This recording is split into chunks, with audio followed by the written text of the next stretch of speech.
We need to respect that individuals know what to do. We need to empower their thinking. We need to stop telling them what to think. My name is Shan Moorthi. I'm the founder of Team Coach International. We do a lot of work in the areas of training, facilitation, and coaching.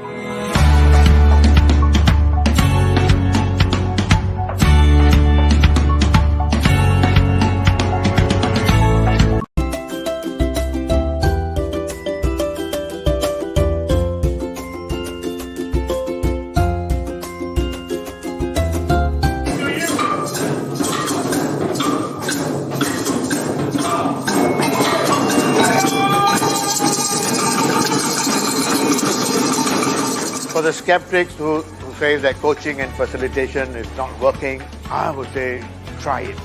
You will be surprised. The magic coaching creates, the magic facilitation creates. And I'm not just saying because I'm doing it, because we have got evidence that it works.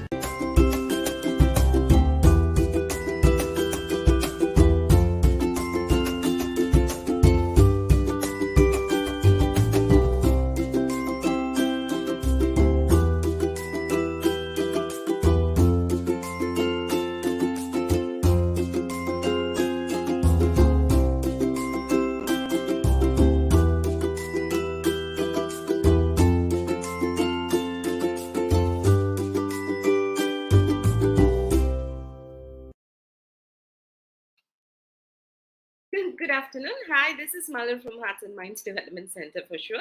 Thank you for joining us in, our 64th episode of Being Whole, Being Me series. Today may sound like a very simple topic, but Captain Shan calls it essential, which means it's really a basic need. Hi, Shamini. Thank you for joining us. So I know Shamini must be a Captain Shan fan because she's made time today. And we're very excited. I don't know about we, but I'm very excited because I've known this, how I call him Abang, right?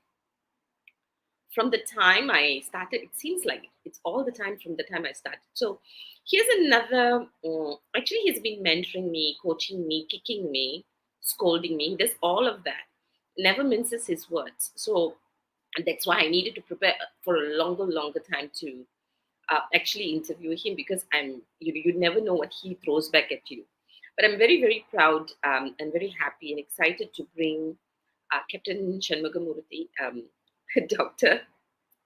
I don't know what other qualification he has, right? Because he is, I say he's humble. Yeah, it doesn't show off how great he is. But if you mess with him, you try. Without further ado, let's bring Captain Shan. Hello, Bang. Okay. Yes, So Malad. well, not to mess with you, okay? Yes, Malad. Good morning. Good afternoon. Thank you for inviting me to share my thoughts on coaching. All right. So just want to, I have vitamin C in my mouth so that I don't cough through the through. I've been struck positive this week, so I'm staying positive this week, and so I'm finally glad to say, I'm another Malaysian who's joined the crowd. So, Bang, so tell us about your love affair with coaching, because I remember the first time. I don't know whether you remember the first time I met you. At least this is what I remember. Other people's memories are better than mine. I think the first time I met you was when I got into training, and I met you at a Malaysian facilitators forum. That's right. And you were terrifying. Number one. Number two,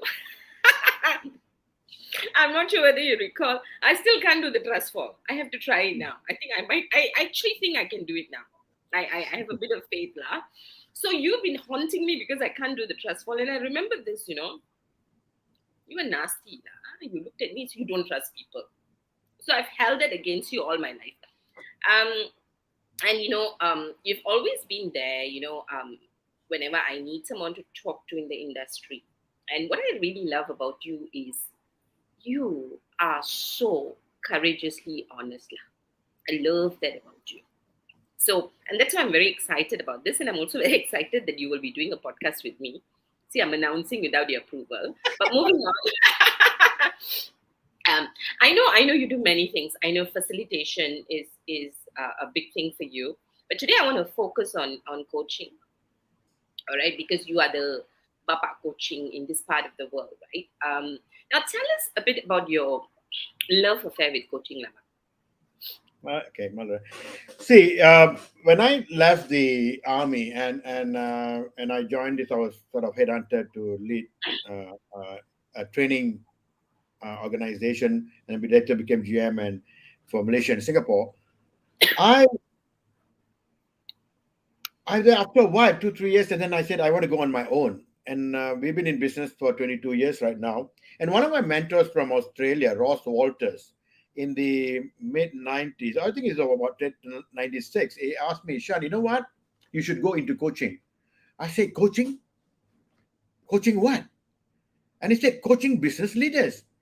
And I said, Ross, God rest his soul, Ross. And I said, my father was in the army. My uncle, my family is a military family. And I told you, I do not know anything about business. How can I coach another businessman? And he said, no, coaching is not about you knowing the subject matter expert. You don't have to be a subject matter expert to coach. And I said to myself, what? You know, what about all the other coaches? They're coaching this, coaching that. And it was then I said, no, I don't want to make a fool out of myself doing something which I don't know. And for me, coaching was all about advice, telling people. And then I saw an advertisement. I started my first coaching certification program that was with University of Malaya Center for Continuous Education. And then I realized that coaching is not about telling, coaching is not about advising. And then during the coaching practicum, and I saw shifts in the people that I was coaching. And I said, this is amazing, And that's when it all started. I said, that's it. And then I had looked at a few organizations, and then I looked at the International Association of Coaching. It's now going to maybe about 16 years now.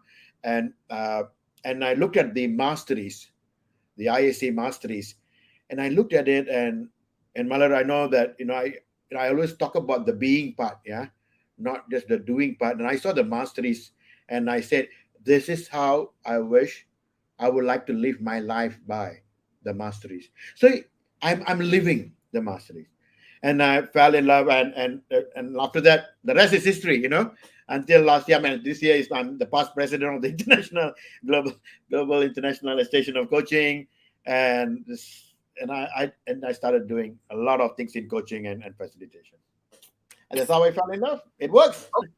Okay, and you're still married. Yes, Coaching to and coaching to guess coaching. what? Yes, Malar, and one of my sifus, my mentors told me, Shan, when you start coaching, don't coach your spouse. It won't work. And Nothing I works said, with spouses anyway. and I did a better thing. I made her a coach. Nice. And Malar, there have been couples attending my certification programs. I can vouch for this because it actually improved my relationship with my spouse. Okay, And that, we will have to interview Grace separately. okay. I'm sure she'll agree to an interview with me. But yeah, let's work on that. But so you said a few things. You said so two things that you said, which is I think interesting, intriguing, as well as it can be controversial, right? I'm just going to say hello to a few people. Hi, Shamini. Hi, Gerald. There's a JJ table talk. I actually would love to know what's your name. Putri. That's Putri. Yeah. Okay. Hi, Putri. And Shamini agrees with you that it's very true, all the things that you said. Now, Captain Shan, so you said, when you were first told to go into the coaching space and how you felt that you were not a subject matter expert. And, you got the advice that, you don't have to be a subject matter expert, right? And you thought then coaching was advising, telling, and stuff like that. I think these things have been discussed over and over again. So if you don't have to be a subject matter expert, is that why everyone is a coach these days? Now, everybody think that they are coaches. Everybody wants to be coaches. But you see, we are not the subject matter expert, but we are the custodian of the coaching process. Okay. So that we need to guard the values as being a coach. So we need to focus on the process, and this is where all this training as coaches, and some people are very natural coaches. Some of the top coaches in the world, they are not certified by any, anybody, right? Mm. So who are we to say that they're not coaching? Right. But in the industry, coaching is growing, and the industry, even if you want to go for certification, if you start advising, even in my own programs, if you are advising continuously, if you are telling people constantly, you fail, or we call it not yet certified. Mm. You know, Mm. because we are the custodian of the process, or we can. I mean, I don't want to call it we are the we are not subject matter expert, but we are the process expert, because expertise is an ongoing thing. I'm still learning myself. Although I've got a few certification in coaching, I'm still learning to be a better version of a coach, right? So this is where we find that a lot of people, come and tell me, I'm a financial coach. And I said, what do you do? Or I teach people how to manage their finance. I think maybe the word maybe you could use, you're a financial consultant rather than a financial coach. I'm a branding coach. What do you do? I teach people how to brand their product and services. I said, probably you are a consultant, a branding consultant, not a coach. So this is where, even at the global level, we look at it, and a lot of them, they call it now. I'm directive coach. I mean, I direct people. And as you know, my doctoral research was in coaching. So when I looked at all the literature and all the thing, it is not about telling people what to do, because we need to trust and believe that the person knows. Unless if the person does not know and they require content, then coaching is not the right tool. Just because you're a master coach, or you are you're a world famous coach, doesn't, all the coach, doesn't mean every intervention to develop another human being or talent is coaching. No. As I always struggle with the words, because I used to struggle with terms, especially here, and even everywhere regionally where I'm present. If you can imagine a straight line, and on the left hand side is directive role, and the right hand side, the extreme right, is coaching or enabling role. So you can put in teacher, lecturer, trainer, consultant, mentor, facilitator, and coach. And it does not mean a coach is lagi gaya lah, or sikit atas lah than the teacher. No. That's why it's an horizontal line. It is all the different role that a leader plays. And there are a lot of intervention that you can use, but coaching is not for everything, but it's essential. And I'm saying that I'm constantly saying, whether now I'm traveling already overseas. I'm saying, look, the two tools for the 21st century leader is coaching and facilitation. Accept the fact that the young ones know. Accept the fact, because those days, Malar, the source of power for leaders was knowledge. Now Uncle Google is giving everything. So I'm telling leaders, let go. Facilitate the process. Coach your people. Don't have to direct. Accept the fact that the young ones know more than you. Simple as that. Because the source of power for leaders' knowledge is no more that. And I've even spoken to very high level military establishments as well. Okay. So with this, and it was not easy. And I did, and this one very senior officer, he was a foreign officer. And he said, "Are you telling me the young ones know more than me? Or no, smarter than me?" I said, no, I didn't use the word smart. I used the word know. Know comes from knowledge. Then what about us? I said, you have got the experience, you got the wisdom. That's what your role is. More of mentoring, coaching, and facilitation. That's the future. Nice. And you've said this for 20 years. So Yeah. you're quite futuristic lah, bang, huh? Oh, yeah. Because I started with myself first, Yeah. listening to my kids. Yes. So what I liked about what you said, and that's why I've been dying to bring you on the show, is that I think sometimes we get stuck with labels, but I love the way you have put the roles horizontally, and we're looking at the needs of the person, and it is the need for the moment that you step into the role, is what you're saying, which Yes. means that if you are in a coaching session, and if that person needs input, now that's when you need to be the person, if you can, if you have content, so that's when you provide content. But this is really what you're helping us to understand, is that we step in and out of these roles, is what I'm hearing from you. Not in the same session. Not in the same session. Okay.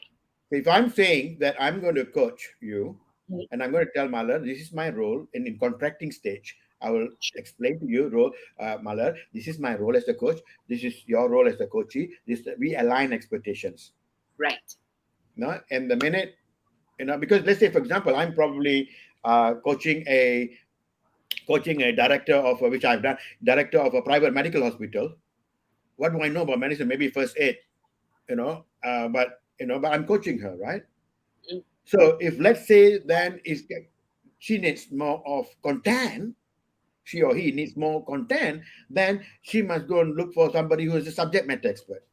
Sure. Yeah. So not in the same Unless, session. unless you happen to also be a subject matter expert. So, for example, if you're a trainer and a coach, you are a subject matter expert. And what you're saying is that we need to be conscious about switching roles. Why we're doing what we're doing is the clarity that you did I get you right? Now, I'm talking about formal coaching, right? Sure. When we talk about leaders Mm. equipping themselves with coaching masteries, we talk about leaders as coaches. And in an organization, informal coaching, when we say that we are creating a coaching culture, that everyone is continuously demonstrating coaching style of conversation. So if I'm a leader, I'm not formally, and I'm talking to you, Malar, what do you think about this, the progress you're doing, and and then there comes the space where, Shan, I'm not sure whether this is right or not. Then if I know, because I'm having this conversation with you, and I say, Malar, our company policy says this and this and this. So I am using coaching style of conversation, but because it's not a formal conversation, because there are places where I know that you need that knowledge. Because sometimes, see, the beauty about coaching is we are empowering people to think. I don't know whether you have heard people tell, tired to think, letih mau fikir, malas mau fikir lah. It's true. The person have never tell them things, because you're continuously directing, and suddenly you ask the person to think, it's a bit of struggle to think. I mean, that's my personal opinion, okay? So, okay, and then, so I'm saying that, look, as in organization, let's empower people to think. Can you imagine if you continuously think for that person, when are you going to develop the person to be confident of he or himself? And that's why we have got a lot of gap in leadership. Because leaders are continuously telling people what to do and not empowering them to think. So if we are creating, if you're playing as a leader, as a coach, that's where you can, you know the subject, and you can also share at the same time. But when you talk about formal coaching, no.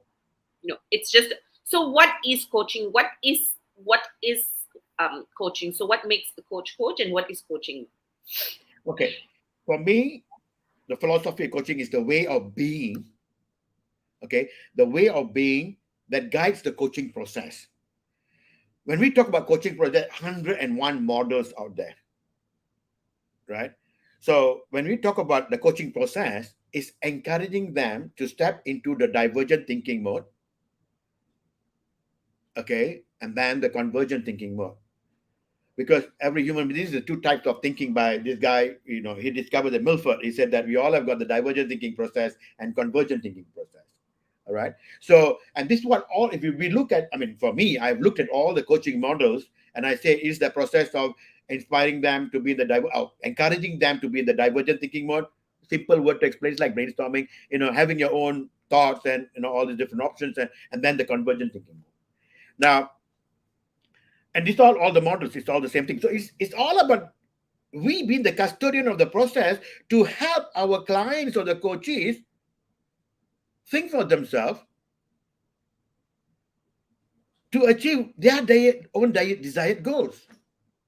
So the process is like, you're not being judgmental, you're encouraging, you're completely neutral. I mean, like the internationalization of coaching, which has got these beautiful 9 masteries, being present, listening, and the 9 masteries there really, really helps us to be the being of a coach.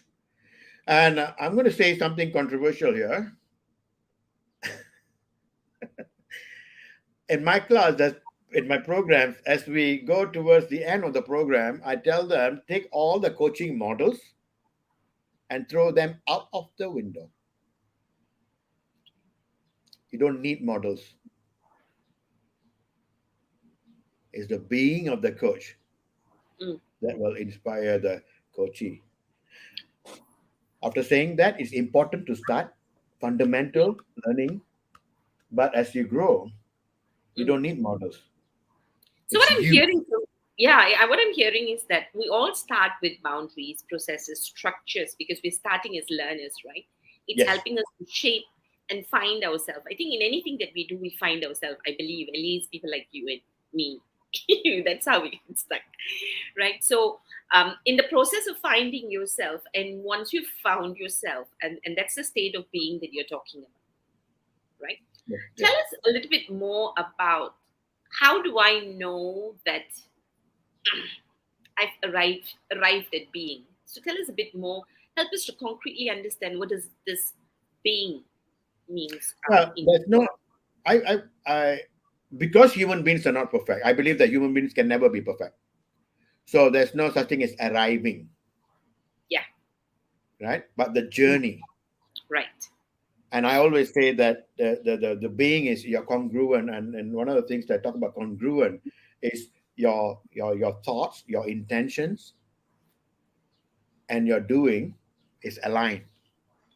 And I was doing this program for the U.S. Embassy in Bangkok, and I said that there's the Malaysian terminology in leadership.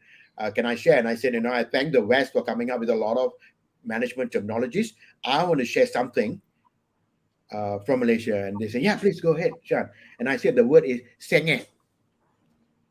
And they say, what? I get them pronounce sengit, sengit, sengit. They like tweak that sengit. And I said, when a car is not aligned, it doesn't go straight. In Malaysia, we call it sengit. Just like us. If we are thinking A, intention B, and do C, we are sengit. So as the coach, if you're fully present, you're completely aligned there for the client, nothing about you.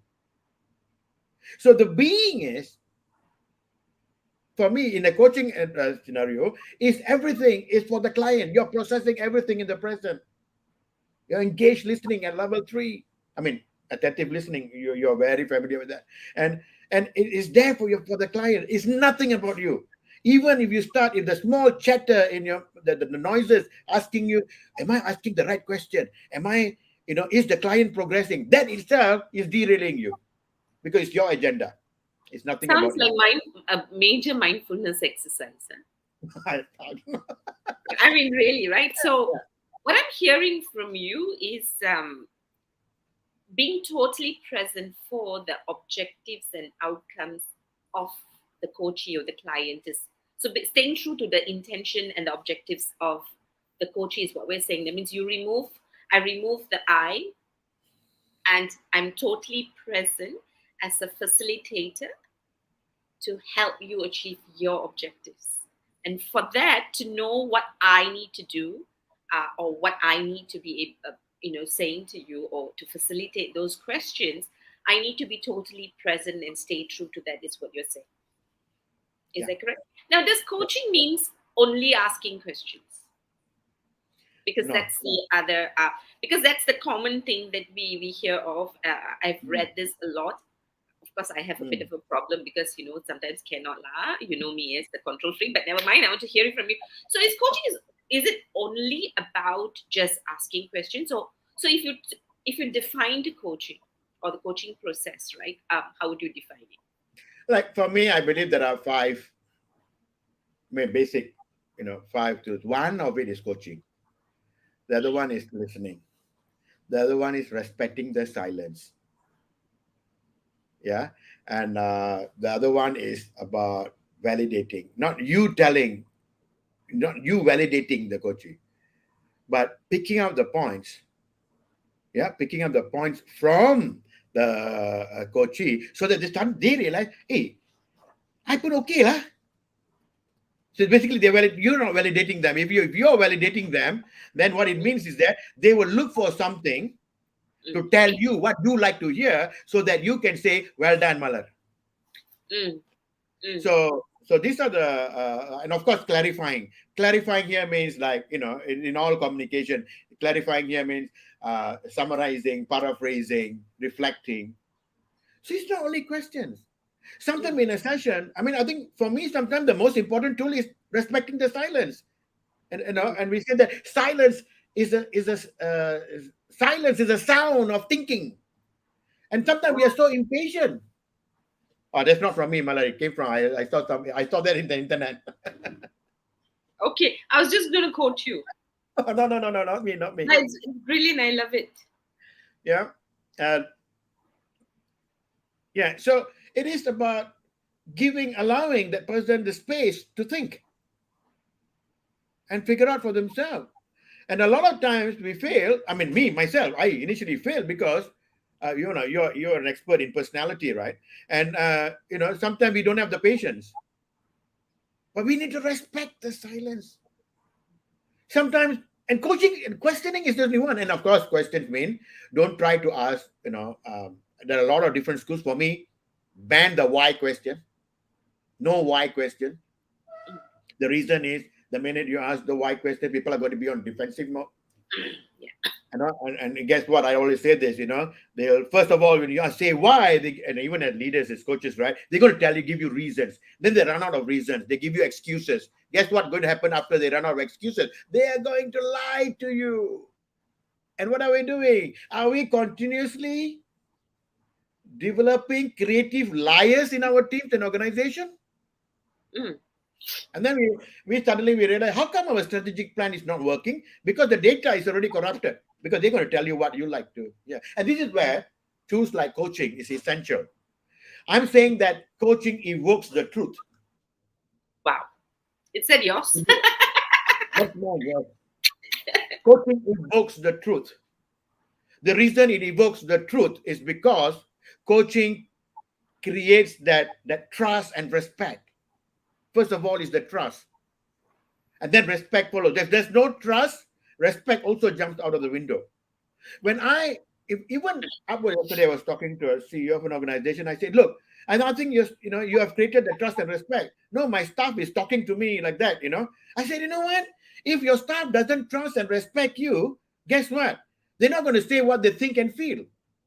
What you have done is you have created the psychological safety for them to express what they're thinking and what they're feeling. Isn't that wonderful? And that's what coaching does. Okay. So what I have taken from you, because you've said so much, right? All, if not golden, cutting diamond nuggets, Labanga. So I need to. So I love coaching. Evokes the truth. So what I'm hearing from you is that, as a coach, we are totally present for the person to help the person, to evoke their thinking, because they have all the resources they need to arrive at the results and answers that they are seeking within them. Mm. And our role is to be totally be present with nothingness, with our nothingness, right? That means I don't bring myself. There's no I in the process, but I sit there as the facilitator of the process so that the coachee has the space to think through, and you facilitate that process of thinking because you know they have the answers. And that facilitation of thinking comes through various communication skills, deep listening being one of the core skills, right? And anything that is required to, any other communication skill that is required to facilitate that is what I'm hearing from you, right? Mm. Now, really, and I like the fact that you bring in psychological safety. I think because that was going to be my next question because I mean, you've been in this industry for like what you say, 22 years, right? I don't know whether coaching has mushroomed or you throw one stone. You need to look for who is not a coach anymore, Say that right? again. You You need now, to. if you look, if you throw a stone around from back, Oh, okay. you need to now. Last time you need to throw a stone to find a coach. Right now, if you throw a stone, you need to find out who doesn't have the coach title. All right. So the obviously people have seen the importance of coaching, which is why everybody is acquiring the skills or the certification or the accreditation that's needed to be a coach, right? And because it's valuable, we can see the value in life, right? Now, in your experience in the last 22 years of going through your own journey as well as meeting different types of coaches, and you've seen how the coaching industry has evolved and grown, right? What are some milestones that you think we've hit well? I mean, what are some things that you think that, looking back 20 years, actually these things we've got it right? And I'll fold the follow-up question so you can do one first. The next one is, what is it that you feel, this is your personal opinion, there are some foundational things that we haven't got right yet? So let's go to, what are the things that you think in the industry that you see we are progressing well, as for coaching culture first? I think that one of the things I've seen, even all my programs continue when I do programs as well, including CSR programs, Mm, when I study the findings, I find that one thing, people are aware what coaching really is. You know, okay. people are aware in coaching. I mean, you can get there was a session where there was this coach, don't know for some reason, started telling the coachee, right? And this is the C-suit guy, and he said that I'm paying you to listen to me, not to talk to me. So these are the things that, and I'm happy because it's not even our country, not only the corporate, yeah, corporate, yes, multinationals, yes, even the in the our public sector is growing right now. Yes. And for me, this is wonderful. People are respecting what a coach does. And of course, we also have got, because the word coach can be sexy, so everybody wants to be a coach. So but they don't do what a coach is supposed to do because the word coach is so loosely used. And that's something that I wouldn't blame them, because whoever is in that industry, have we created enough awareness what coaching really is? And that's Right. why I'm completely okay to give talk anywhere, because I want people to realize what coaching really is and what coaching is not. Even the word coach, right? It doesn't come from sports. It comes from, maybe I mentioned to you, it comes from the name of a small town in Hungary called Coach, where they make, Coach handbag, the logo of a horse carriage. That's Right. where the coach comes from. Oh, And seriously? what is the role of a coach? To bring you from where you are to where you want to go. And it Nice. was first used in the 18th century in Oxford, when they were saying that students were coaching to meet the tutors. They mean they were using the horse carriages, the coach, to meet the tutors. But I don't know which century it turned around and said tutors were coaching the students. Maybe Nice. yes, because currently now in Indonesia and in Malaysia, I'm bringing I'm already training, already about 4 years now, training educators to become coaches. Because we're going to shift, as you know, from pedagogy, we went into andragogy, and from andragogy, now we are going to heterogogy, self-determined learning, and coaching is one of the great tools when we come to flip classroom concept, where the student, especially, don't only talk about adults, the students need to be self-directed, andragogy, and need to be self-determined. I'll tell you what I want to know. Mm. So the education industry is shifting. Yes, you got something to say. Yeah, yeah. So before I want to listen to that, what are some foundational things that we're missing out, right? How do you think coaching fits into an education system where people are spoon fed and We have, yeah, not having, I would say, not having opportunities to practice thinking, just doing, right? yeah. Where where do you see it coming in? How can we disrupt it? I'm already disrupting it. Okay, tell us how. Yeah. Two case studies. One in Terengganu, one of the universities. We trained the lecturers, where you got about what do you call the some of them are associate professors and full professors, right? And I told them, okay, this is going to be a pro bono program. Let's do something. And they were supposed to coach STPM students. And the STPM students, I don't mind mentioning the name, Sekolah Menengah Manir in Kuala Terengganu, they were expecting the lecturers to come and give them tuition, because they're professors, right? The whole thing just turned around. They were just coaching. And the next year, the headmaster actually reported, and I got the report, the, what do you call, the results, STPM results went up. One case Nice. study. Second case study. I did a pro bono partnering Sarawak skills to do for the Sarawak Education Ministry. I did a program for about 50 of our teachers, and then getting them to do practicum for students, Form 5 students. And then we did a sort of, it's not an scientific research. It was just, perception, right? So getting them to give feedback how it went. Amazing results. Recently, I'm training a group of people who are going to coach a very high level uh, educational leaders in the country.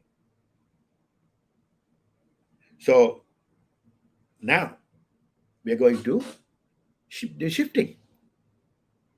That's So probably one of the best news you gave in terms of hope for the nation. yeah, No, I mean, really, it's I mean, beautiful. Too. like we got a institution where they train headmasters of schools. They're Mm, very much into coaching. I've certified a lot of them, and they are now going into just not only telling the headmasters what to do, but coaching them. Amazing nice, results. So I've nice. got all this. That's why I said, I've got evidence. Normally, what I do is I do first and then I talk. Yeah, yeah, yeah, And then yeah. I've got evidence, and Nice. it works. I've been doing now. Currently, I'm completing a 3-month certification program for the blind in Penang for the visually impaired, and I'm going to Wow, start one for the hearing impaired using sign language in KL soon. wow, wow. I think that I think one of the things we're talking about, who can coach? Anyone can coach. Nice. I Anyone can dis- coach. anyone can coach. Anyone think they can coach. But what I'm saying is, let's not say that let's not say that yes, anyone can coach. Sometimes people are very exclusive. You need to have a degree to come to my course. You need to have all this qualification before you can enroll in my course or whatever. Look, Mara, I have done program. I've done one of my participants. I don't mind mentioning her name, Professor Rosta. She actually teaching Felda mothers and Orang Asli mothers how to coach. And I've done program where people do not know how to read or write. Yeah, I mean, so you're If absolutely right. I mean, I think you are helping us to. So anyone can be a coach as long as you stay true to the being. Like, I mean, I think that's what you've said. It's not about qualification, but it's about taking the person to where they need to go from one point to another point. That's clear, and you don't need qualification to do that. And all of us do some form of coaching absolutely, it already. is. Yes, Now when yes, we become yeah when we become clear about what is a coaching process, then we become very clear how to fit into the role of a coach and stay true to the process, is what I'm hearing you say. I want to go yes. back to So, the one on education that you're talking about, but before that, tell us what so Jay Sinaya is saying, this is a powerful session. Thank you for bringing Captain Shan in today, my love. She's blown over. Oh my goodness, I don't know where she's going to now. I'm blown over with his clarity and wisdom he's sharing on coaching. Too many to mention. So that's Jay for you. thank you, Jay. Yeah. Jay, watch So, out when you meet Captain Shan. so I don't know, after being blown, what will happen. So tell us the pitfalls that you think that we're missing out in terms of foundational. good. Yeah. Thank you. See, after mentioning that anyone can coach, but coaching to a master level is the whole new ballgame. Sure. Yeah. So what I'm saying is, if some of the pro bono projects we do is teach parents how to coach. Yeah, we were teaching community enablers how to coach, and we did a study on that as well, and it's been published in papers. So pitfalls is when you think that coaching is for everything. I'm a certified coach, so everything is coaching. Mampus lah. And Okay. then you force people, maybe coaching is not the right intervention, but because of your own agenda and on your own selfishness, you want to drive your agenda. That's the pitfall as well. But that's already going against the process, which is not being present true to the intention of Values. yeah Exactly. value. So I think Exactly. yeah, it's almost going against the I don't know, the principles, of what it means. Values. Yeah, Values. right. Values. Values of coaching. And also coaching education, coaching training. Yeah, it's all over. But sometimes when I was doing it for all the university counselors once, and they were asking me about differentiating two different school of thought and all that. You know, so for me, very simple. I'm not here to judge anyone. I'm just saying, if okay, if you have the slightest self agenda, you're no more coaching. If Mm, I want to force you to take certain action plan, I'm not coaching. yeah. If I'm forcing you to make decision, I am not coaching. If the coachee, the client, is not making a decision, that itself is the decision. Mm, Yeah. So even at the end of the coaching session, just because the model says that you must take action plan, mm. and if you force them, it's your agenda again. You're not coaching. So these are some of the pitfalls I see. Nice. Yeah. Nice. So, Bang, so my next question, because Cheryl now has come in and said some nice things about you. Also, she said this is a good point. Being true to ourselves. Yeah, Cheryl, have Captain Shan in your show, and then he will tell you more about authenticity, right? Now, sorry, see, I missed my question. So, I get your thing about pitfalls. We've got 10 more minutes, right? In setting where we think we understand coaching, and you spoke about psychological safety as well, right? Very often, I mean, it is clear that the coachee needs to volunteer, truly volunteer for the session, which is why, I mean, like for me, the meeting and contracting becomes very important for me, right? uh, because especially if the boss asks, you know recommends a coach, and the person doesn't want to be coached anyway, the person doesn't want to work with in that space or work with you, I think that space becomes important, right? Now, but in a space where, when in organizations where, we're saying, it's a coaching culture, sometimes you feel the pressure to be part of a coaching culture, either as a coach or a coachee, because Okay. we're trying to, right?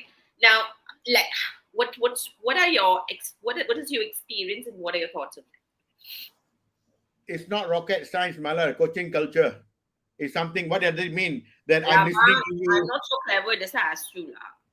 No, no, no. What I'm saying is, when we talk about coaching culture, it's not rocket science. Okay, you Okay. think? Okay. Yeah, because why? What is coaching culture? Is we are promoting coaching style of conversation. Let's say, for example, if you're my boss and if you tell me, Shan, I want the report to be, lah, well designed and I want it to be great, right? If I said, Malar, can you please tell me what is your thoughts? What do you mean by a great design? What do you Right. mean how the report? I'm already practicing coaching culture. I'm asking you open-ended questions to have clarification and aligning one and one. It's not that, oh, we want to create a coaching culture. Yes, everybody must know how to coach. Yes, but using that coaching tools in organization.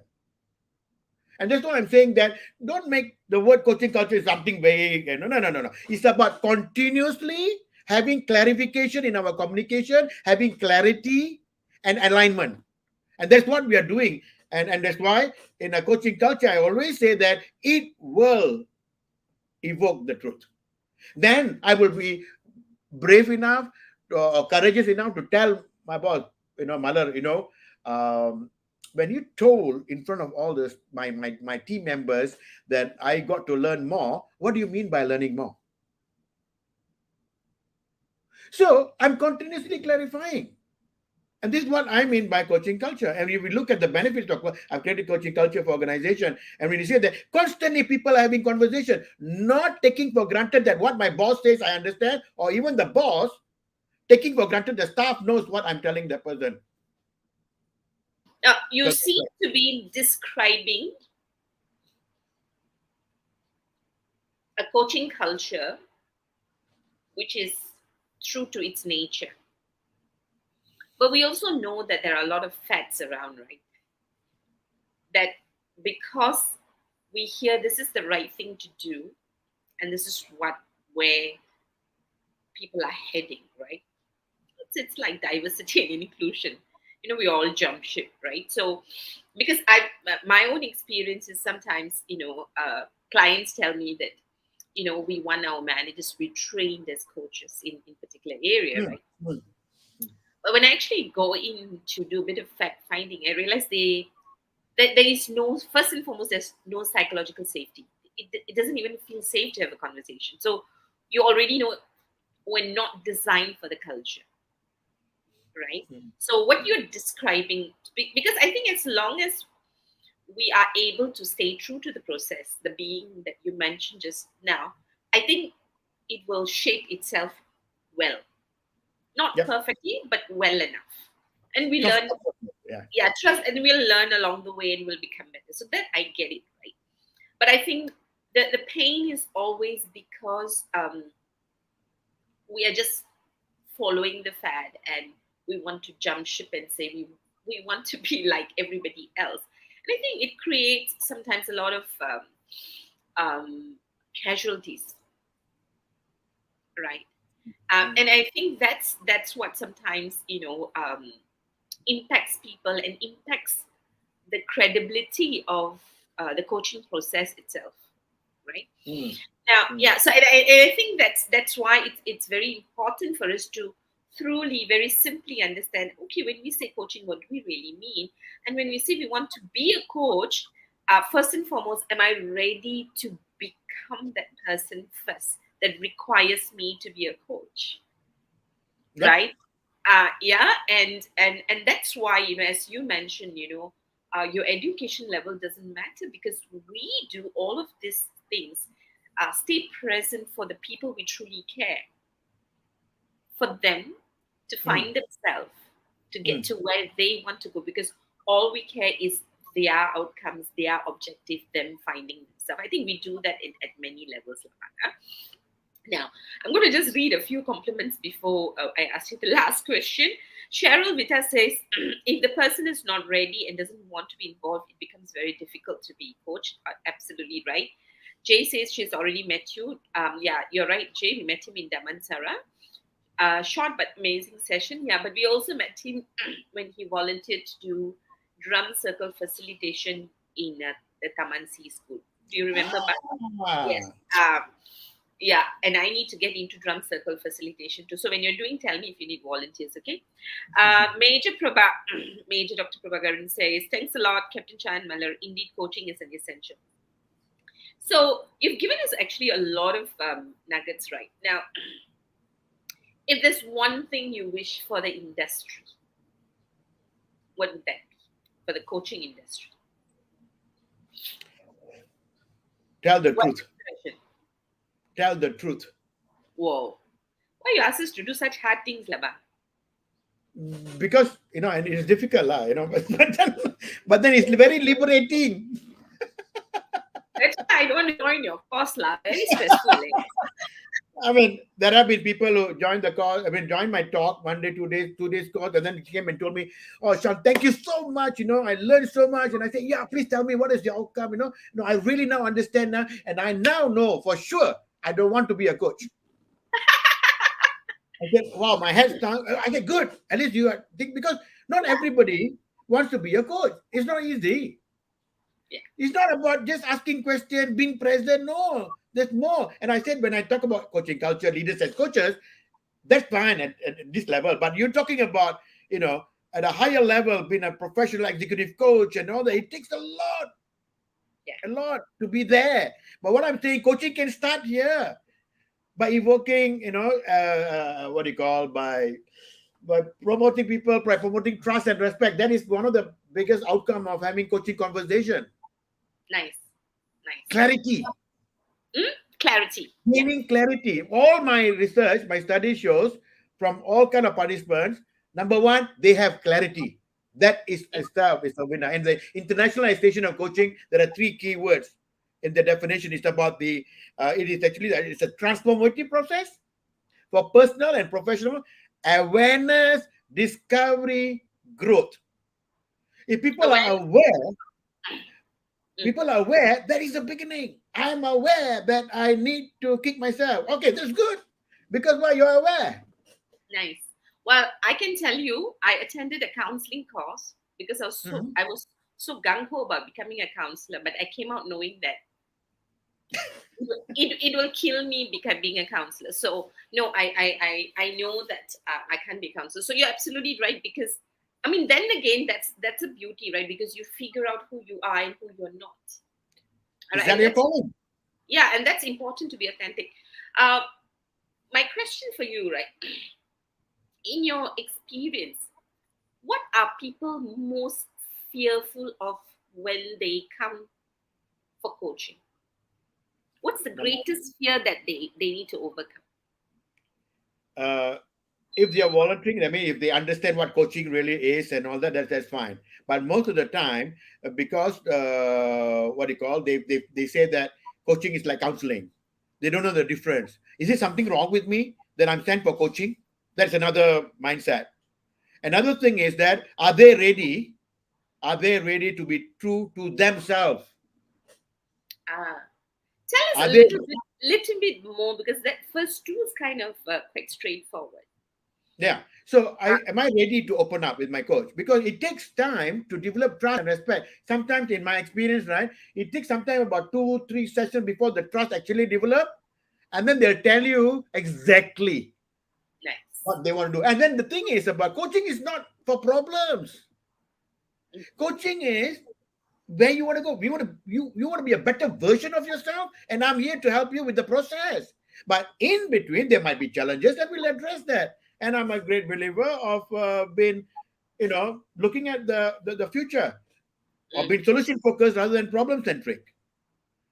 So, and this helps us to be more grateful and thankful, and it develops us holistically. So, what's our greatest fear in discovering ourselves? I need to change. And I why don't is want to that? change Yeah, but why is that so scary? But because I need to pick up new things, pick up new habits. I don't want to let go of what I'm comfortable. The circle, comfort zone, fear zone, learning zone, and growth zone. People don't want to move because they don't want to go into the fear zone. I'm telling them, you know what? Coaching is going to help you to go through this process faster. You need to address things because some people are very comfortable, but they don't want to change. I'm very comfortable as what I am. and They're so not, yeah. they're probably convinced, but not convicted. Expect Okay, I'll give you a convinced and not simple convicted. example. Simple example.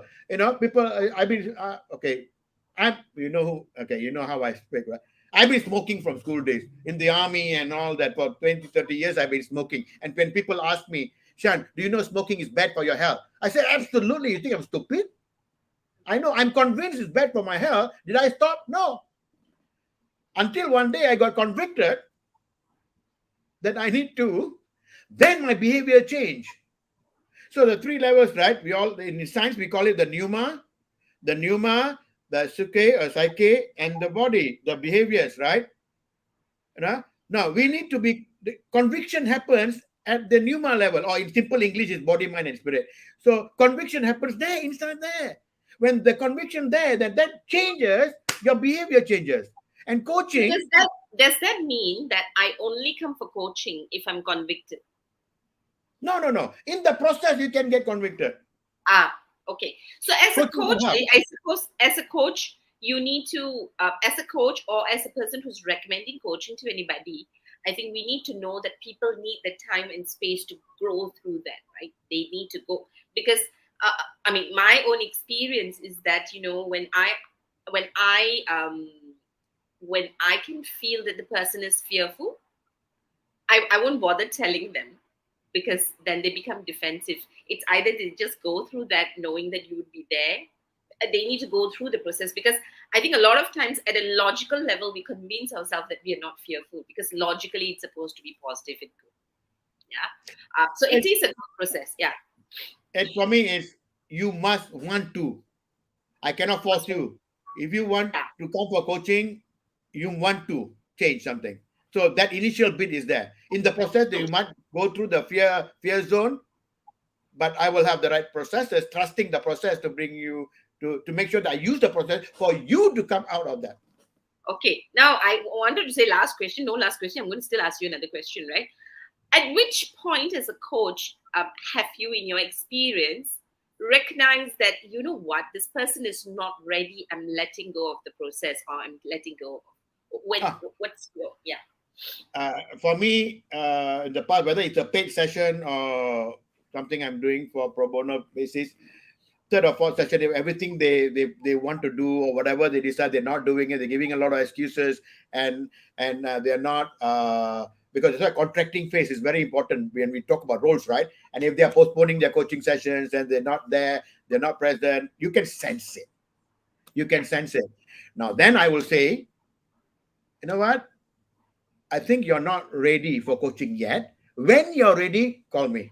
I will Nice, stop it. nice. And in your experience, if someone is looking for one major change in their life and they're clear about it, usually what is the average number of session people require before they begin? Because I think some of us expect miracles. Yeah. So coaching, global best practices, coaching is 6 sessions. Whenever we Right. contract, it be 6 sessions. It could be twice a month or once a month. Normally we contract for about 6 sessions because coaching is for short term. And it's different from even counseling. I know a counselor who after third, fourth session is done, and Yeah. he guarantees, yeah, he guarantees that. And so what we are saying is in executive coaching, normally it's about 6 sessions we Nice. contract it, and then done, finish. If for me, the faster the coachee or the client selects you as a coach, the better coach you are. Because if he's going to handhold you all the way, then you're not a good coach. When are Mm, you empowering them to be on their own? mm. So Okay, global best practices, 6 sessions. nice, Bang. So, do you have your book on you right now? Uh, oh yeah, let me get it. Ah, sorry, I should have told you that. So, for those who like Captain Shan, yes. So you can, if you can't get hold of him, you can get hold of his book to see whether you want to go for his program or not.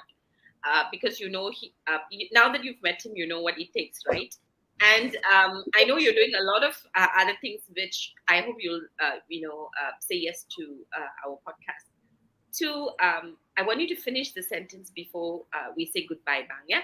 So first, if everyone had skills to coach, what will happen? Just finish the sentence for me.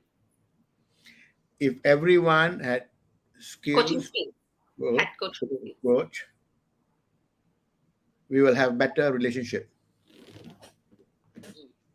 And if everyone is open to coaching, If everyone is open to coaching, we will be able to understand ourselves better and live a better life. if every organization adopted a coaching culture in its true essence, Say that again. Say that again. The sentence. If if every every organization Mm. adapts to the coaching culture, the essence of the coaching culture, what's the impact? we will be promoting truthfulness and integrity in the organization. And if every family practice coaching culture, If every family practice coaching culture, we will be a better family. thank you very, very much. So we don't have to say much. Coaching is an essential skill. Thank you so much for enlightening us with your fire. Berkuba-kuba lah macam biasa kan, Bang? Yeah, I don't know whether you realize we actually when we talk a lot in Malay, kan? Yes. Yeah, so I was trying to remember that I need to speak to you in English. So thank you so much for your fire. Thank you so much for lighting up the space with your clarity, with your passion, and with your truthfulness. Right. So one of those things I know about you is this, and Kirtana is listening at the back. So Kirtana, he's one of those people, right? If he knows that if I'm incongruent, I won't tell Captain Shan about it because he will disown me. So you're one of them. The other one who will disown me is my friend here, Jason Ayala. She doesn't forgive one. So two people. So I often tell her there are people who will disown me. So she won't. Kirtana won't disown me, so it's okay. So I will not make the confession with Captain Shan. Anyway, Bang, thank you very much for your time. Any parting advice, beyond people connecting with you on LinkedIn and on Facebook, any other parting advice that you like to give us? For me, well, we all have got choices to make this world a better world. We all have got choices. We got the freedom to choose what we want to do. Unfortunately, we do not have the choices to choose the consequences of our choices, right?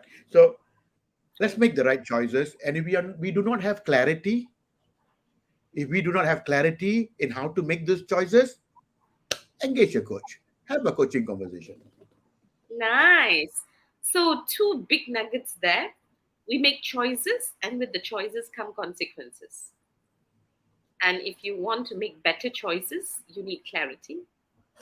And if you're not so clear, it's okay. Get a coach to help you find clarity. Yes. I said, okay lah. All right, Thank you. I passed this round. Belum kena bambu lagi. Okay, thank you very much, Captain Shan. As we say goodbye to Captain Shan, Bang, stay blessed. And as we say goodbye to him, I want to thank everybody who has joined us today in our session, Series 64. And next week, we have another interesting guest, and I hope you will join us too with another interesting topic, Series 65. Till then, positivity, COVID positive is spreading. Stay well, stay safe, and take care of yourself. Till then, till I meet you next week, stay safe and see you then. Bye. This is Malar signing off.